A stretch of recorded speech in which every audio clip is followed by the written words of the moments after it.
네, 안녕하세요. 행정사 2차, 네, 행정 절차론 24년 12회 기출문제 풀이를 맡게 된 이정욱 강사입니다. 네, 지금부터 12회 기출문제 행정 절차론 문제에 대해서 한번 전체적인 시험에 대한 총평하고요. 각 문항별로 간단한 해설 이렇게 좀 말씀드리도록 하겠습니다. 일단 행정 절차론 같은 경우에는 작년에 저희 행정사 2차 시험에서 민법이 조금 어려웠잖아요.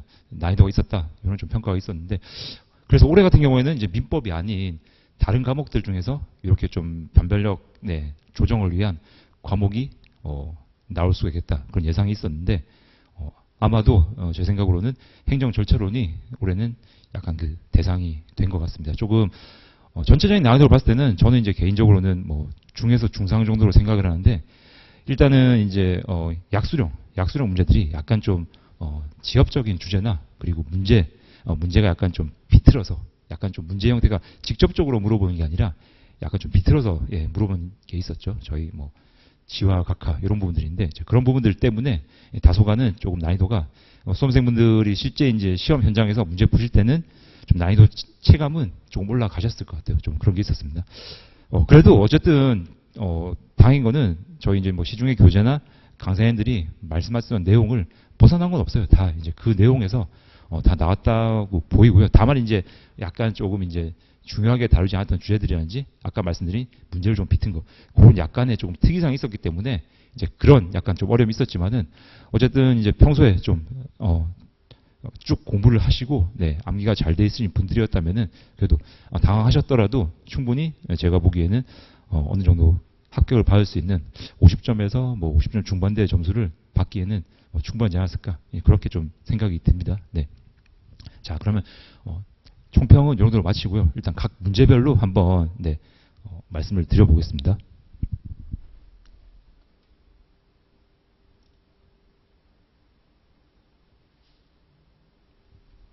자, 일단 사례형 문제 첫 번째 문제 저희 전통적으로 항상 2차 시험은 4개의 문제 4개의 문제가 나오는데 1번 같은 경우에는 소위 말하는 사례형 문제 40점 배점으로 나오고요. 나머지 3문제가 20점 3문제가 출제가 되고 있죠.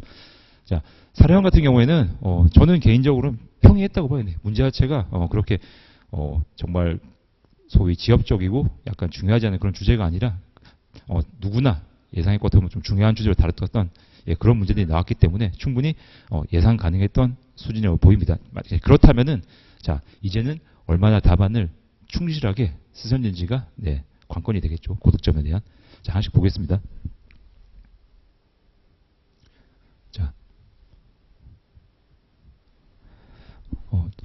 저희 시험에 이제 사례형의 트렌드가 이 사례에 대해서 전체적으로 물어보는 게 아니고요. 항상 이렇게 논점별로 물음을 2개로 나눠서 문제는 40점이지만은 20점 배점 2가지가 나오고 있습니다. 첫 번째 물음 같은 경우에는 지금 자 영업자 지위승계 신고의 법적 성질 빨간색 표시입니다. 그리고 자 당사자 등 이런 부분을 물어봤어요. 이게 이제 쟁점이었습니다. 자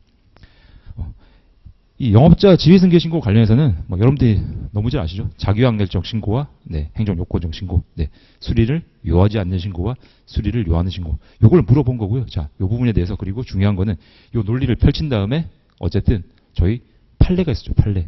요렇게 신고와 관련한 영업자, 지위승계 관련한 이런 신고의 성질이나 판례가 있었기 때문에 이렇게 기본적인 개념을 써주시고 유형을 잘 언급을 하신 다음에 이 판례의 내용에 대해서 결론을 내리셨다면은 크게 푸시는 데는 문제가 없는 논점이었습니다. 요거는 중요한 판례였기 때문에 누구나 다 쉽게 쓰셨을 거라고 제가 생각이 돼요. 자, 두 번째 논점 같은 경우에는 자 당사자 개념인데 이 당사자 개념은 행정절차법상 좀 특이하죠.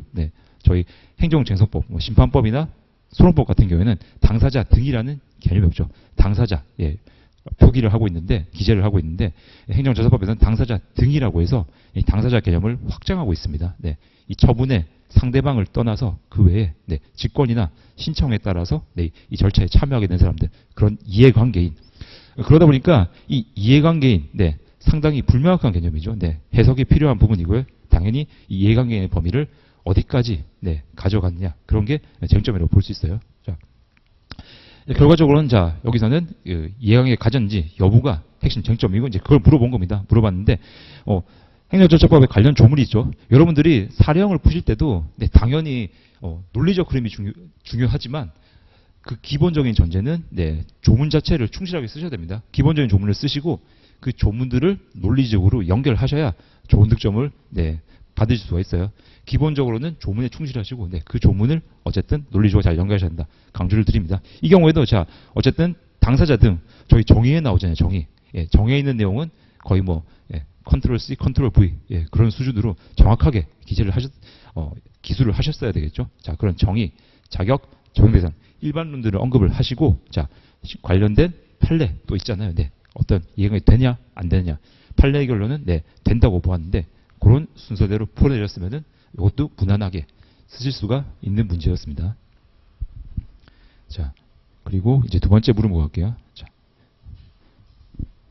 자 물음 2 같은 경우에는 지금 빨간색 표시가 되어 있지만은 처분의 사전 통지 그리고 처분의 이유 제시. 네, 사전 통지와 이유 제시. 뭐 너무나 중요한 주제들이죠. 네, 누구나 다 충분히 준비를 하셨을 거고, 네, 대비가 되셨을 주제들로 보입니다. 다만 이제 위에 나오는 영업자 지위 승계 신고를 수리하지 않았을 경우자. 이 성질에 따라서 과연 이 처분의 사전 통지와 이유 제시를 어떻게 판단할 것이냐, 필요하냐, 불필요하냐, 그거를 네, 가늠하는 문제였습니다. 자, 요 문제를 쓸 때는 여러분들이 일단은 약간은 좀 생각을 하셨어야 할 게, 자, 우리는 자 영업자 지위 승계 신고에 수리하지 않을 경우 결과적으로 거부 처분이죠. 이 거부 처분과 관련해서 사전 통지라든지 이유 제시라든지 평소에 관련 판례를 통해서 연습이 돼 있을 겁니다. 그렇다면은 결론을 알고 있었어요. 판례를 아시는 분들이라면 분명히 결론을 알고 계셨을 겁니다. 하지만은 네, 요 문제를 쓰실 때 네, 결론을 알고 있다고 해서 정의를 쓰고 바로 판례의 결론에 따라서 기술을 하시기보다는 논리적인 흐름대로 가셔야 되겠죠. 자, 처음에 사전 통지, 이유 제시 나왔을 때 정의를 쓰시고 뭐가 있습니까? 사전 통지나 이유 제시를 하지 않아도 되는 예외 사유들이죠. 예외 사유들. 네. 그것까지도 기술이 되셨단 말이에요. 물론 자, 결론적으로는 자, 사전 통지 같은 경우에는 네, 판례에서 네, 이 거부 처분은 뭔가 네, 사전 통지의 대상이 뭡니까, 여러분? 네, 의무를 부과하거나 네, 그리고 침익적 네, 이런 처분을 말하는데 그게 아니라고 봤기 때문에 이 거부 처분은 결론적으로는 이 사전 통지 대상은 되지 않았어요. 그건 맞는데 어쨌든 우리가 중요한 거는 법조문 기술이 중요하기 때문에 당연히 예외 사유 정도는 언급을 해줬어야 됩니다. 자, 정말 논리적으로 쓴다면은 자, 처음에 정의와 예외 사유를 쓰고 자, 이렇게 정의, 예외 사유에 해당하지 않아서 이렇게 사전 통지 대상이 되는지가 문제가 되는데 그와 관련해서 판례 결론을 보답하시면은 네, 논리적으로 맞겠죠. 네. 중요한 거는 계속 강조를 드리고 있지만 어쨌든 법조문을 충실하게 잘 쓰셔야 된다. 네. 자, 이렇게 해서 저희가 사례형을 좀 봤는데 이 사례형 같은 경우에는 사실 문제는 깁니다. 저희 이제 행정사 회차가 지나갈수록 계속 이제 문제의 지문의 길이가 길어지고 있잖아요.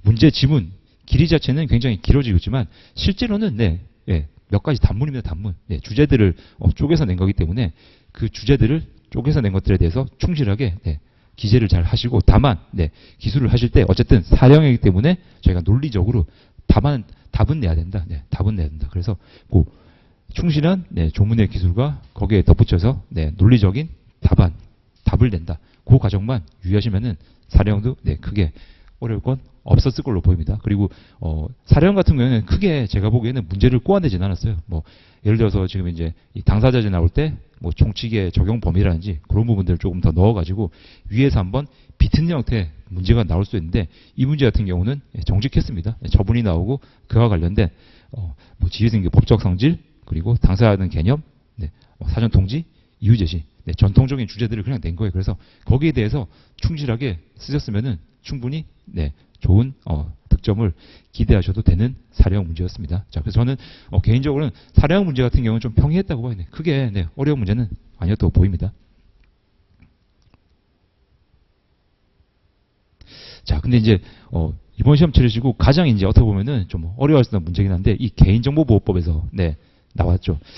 뭐 개인정보보호법 같은 경우에는 워낙에 법 자체가 중요하다 보니까 낼 주제들은 많습니다. 그리고 분량도 상당하죠.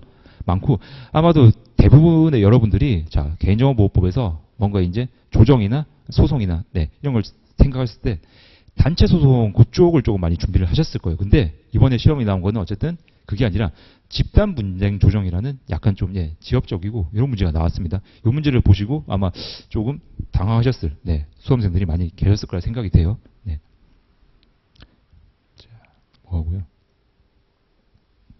자, 일단은 그래서 이 집단 분쟁 조정 같은 경우에는 법에도 조항이 하나밖에 없지 않습니까? 하나밖에 없고 한 8개 정도, 7개 정도 되는 이제 항으로 구성이 되어 있는데 한 조문 하나의 내용을 풀어 쓰는데 좀 한계가 있으시죠. 그래서 자, 그 내용 같은 경우는 당연히 충실하게 기술을 하셔야 되고요.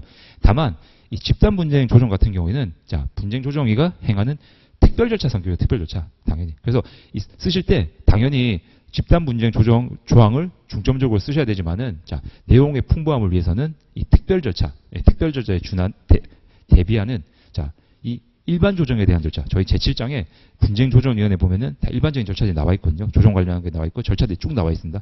그런 내용들을 조금 적절히 보충을 해서 답안의 분량을 늘리시는 그런 기술적인 부분이 좀 필요하겠죠.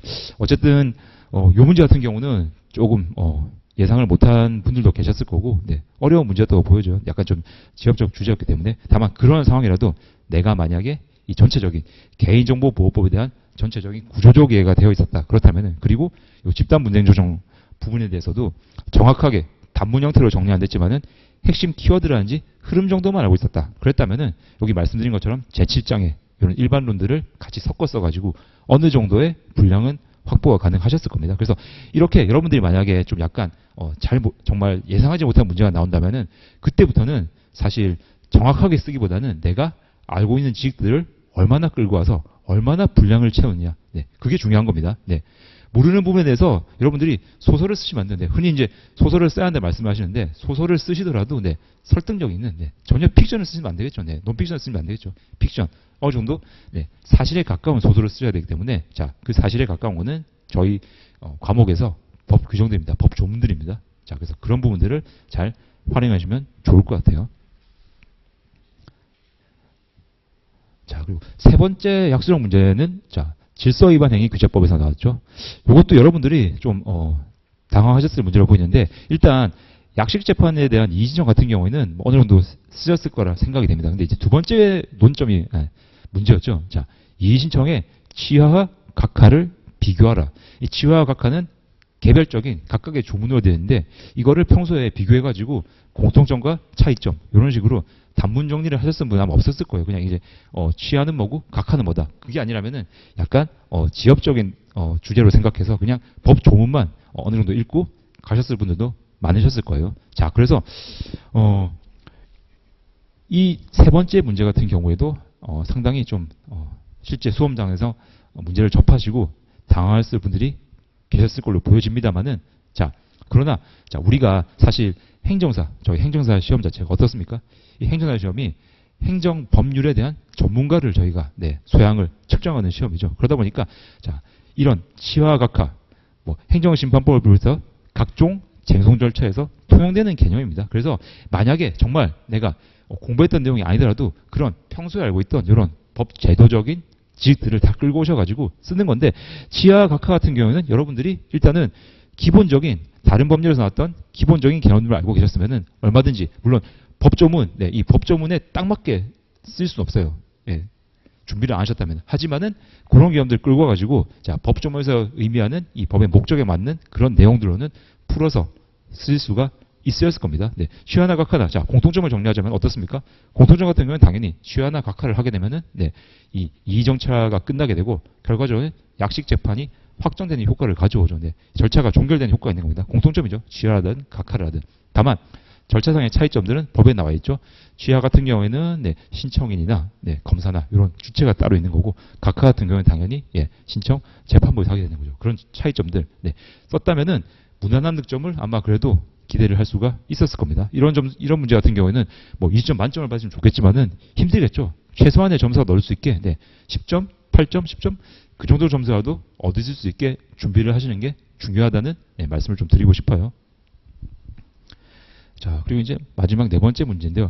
이 행정조사 기본법에서 자율관리체제 구축 신고에 대한 문제가 나왔죠. 이 부분 같은 경우는 여러분들이 뭐 조사기본법에서 어느 정도 다루셨을 주제로 보여져요.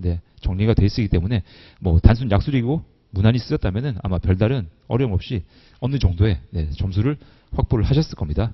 다만 이제 조금 뭐 차별성 있는 답안을 위해서는 이 자율관리 체제가 어떤 겁니까? 뭔가 이제 조사를 하고 행정적으로 처리를 하는데 일단 수평적으로, 수직적이 아니라 자율적으로 할 수 있게 수평적으로 제도를 만들어주는 거죠. 그런 취지 같은 경우를 물론 법문에는 없지만은 조금 목적 이런 걸 감안하셔서 이 행정조사법의 조사기본법의 목적 같은 거를 조금 감안하셔서 전체적으로 조금 풀어 써주셨으면은 가점 요소가 될 수 있을 것 같아요. 그렇게 조금 보완하시면 뭐 충분히 점수를 받으셨을 문제라고 보입니다. 자, 그래서 개인적으로는 이 네 문제 중에 자, 저희 사례형 1번 그리고 이 4번의 약수령 문제, 약수령 4번 문제, 마지막 문제 요 두 문제가 어떻게 보면 이번에 이제 합격의 포인트가 될 것 같아요. 요 두 문제를 얼마나 알고 계신 만큼 충실히 쓰셨나. 그리고 2번, 3번 같은 경우에는 다소 저희 예상을 벗어난 문제들로 보일 수도 있기 때문에 여기서는 자 얼마나 내가 점수를 최대한 받을 수 있냐. 1번, 4번 같은 경우에는 필요한 점수를 다 확보를 하셔야 되고요. 2번, 3번에서 내가 아는 것들을 얼마나 많이 끄집어내서 최대한 답안을 채웠느냐. 거기서 아마 저희 점수의 당락이 갈리지 않을까 그렇게 생각이 됩니다.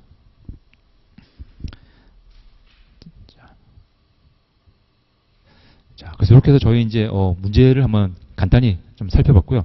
일단은 올해 시험뿐만이 아니고 이제 10회 넘어가면서 저희 행정사 시험이 정말 난이도가 나날이 올라가는 것 같아요. 더 이상 이제 지문의 길이도 그렇고 전체적으로 이제 정말 쉽게 생각하고 덤벼서 짧은 수험 기간을 가져가고 아니면은 뭔가 찍기식의 간단한 요약서라든지 그런 주제 위주의 공부로는 이제 합격에 필요한 점수를 받기에는 조금 부족하지 않으신가 그렇게 생각이 됩니다. 따라서 어쨌든 일단은 이 절차론의 전체 체계 구조적 이해를 하시고, 그러니까 법조문의 전체 내용을 먼저 숲을 보셔야 되겠죠. 숲을 보신다면은 만약에 그 숲에서 내가 모르는 나무가 나오더라도 이 나무가 어디 있느냐 찾을 수 있는 능력이기 때문에 다른 개념들을 다 끌고 와서 쓸 수 있는 이런 변별력 있는 답안을 작성할 수 있는 힘이 생기는 거죠. 자, 그래서 그런 선행을 하시고 중요한 거는 자 이러다 보니까 저희가 분량이 많죠. 행정절차론이 무려 8개의 법령을 대상으로 하고 있는데 절대로 분량이 적지 않습니다. 그러다 보니까 모든 걸 다 암기한다는 생각은 버리셔야 돼요. 버리시고 당연히 자 어쨌든 키워드 위주로 핵심어 위주로 철저하게 암기를 하시는 게 결과적으로는 합격의 지름길이 될 것 같아요. 많은 분들이 이제 생각을 하실 때 자 나는 뭔가 차별성 있는 답안을 써야 되겠다. 그리고 나는 뭔가 남들과는 다른 답안, 뭔가 좀 훌륭한 답안 여기에 중요점 맞추는데 합격을 위해서는 어쨌든 이 키워드가 중요한 겁니다. 여러분들이 뭐 구슬이 서말이라도 뭐 꿰어야 보배 이런 말이 있는데 구슬 물론 맞는 말이죠. 하지만 중요한 거는 구슬입니다. 구슬. 구슬 자체가 중요한 거고 꿰는 실 같은 경우에는 그게 아무리 얇은 실이라도 연결만 돼 있으면 돼요. 연결만 돼 있고 이 구슬만 나오면 되기 때문에 이 구슬에 해당하는 키워드 핵심어 위주로 여러분들이 공부를 하셔야 돼요. 어차피 저희 공부는 여러분들이 공부하신 만큼 당연히 밑으로 줄줄 셉니다. 사람의 머리가 뇌의 용량이 한계이기 때문에 모든 거를 생각하신 만큼 암기해서 시험장에 들어갈 수가 없으세요. 없습니다. 그러다 보니까 자 전날까지 계속 반복을 하면서 내가 머릿속에 채워두고 많이 채워둔 상태에서 시험장에 들어가시는 게 가장 좋은 방법이죠. 그리고 그 채우는 것도 뭐 무작정 뭐 이런저런 내용들을 다 채우는 게 아니라 중요한 핵심 내용들 위주로 채우시는 게 결과적으로는 합격에 가장 빠른 길이 될 겁니다. 자, 그래서 이제 간단히 이렇게 좀 해설을 해봤는데요. 일단 12회 시험 보신 분들은 굉장히 너무 수고 많으셨습니다. 지금 1년간의 약간 마라톤 같은 장정을 끝내셨는데 일단은 결과 나올 때까지 좀 푹 쉬시면서 좀 회복에 쉬시는 기회를 가지시고요. 뭐 이 해설은 약수한 그냥 복귀의 수단으로 삼아주시면 좋겠어요. 뭐 내년에 혹시라도 내년에 다시 도전하게 되신다면 분명히 좀 충분한 휴식을 하시고 도전하셔야 되기 때문에 물론 다 합격하시겠지만 합격하실 거라 저는 생각을 합니다. 하지만은 혹시나 그렇게 된다면 또 이렇게 다시 한번 재충전의 시간을 가지셔야 되기 때문에 좀 준비를 그렇게 쉬시는 게 좋을 것 같고요. 13회 이제 내년 시험 앞두신 수험생 분들께서는 자, 제가 지금 방금 말씀드린 이런 부분들 공부 방향을 잡으시는데 조금이나마 좀 가이드가 되는 그런 부분이 있었으면 좋겠습니다. 이상으로 저희 행정조사론 24년 12회 기출문제 풀이를 마치겠습니다. 감사합니다.